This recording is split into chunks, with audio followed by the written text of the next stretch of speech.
আল্লাহ রাব্বুল আলামিন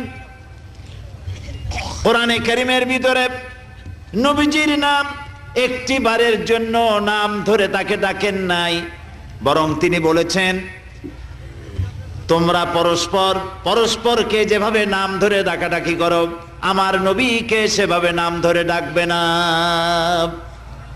আল্লাহ নিষেধ করেছেন আমার নবীর নাম ধরে ডাকবে না।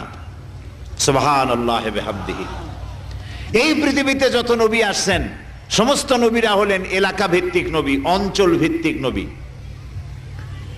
এক এক এলাকার, নূহ আলাইহিস সালাম এক এলাকার, মুসা আলাইহিস সালাম আলাক এলাকার, দাউদ আলাইহিস সালাম আরাক এলাকার, এরকম এলাকা ভাগ ভাগ করা।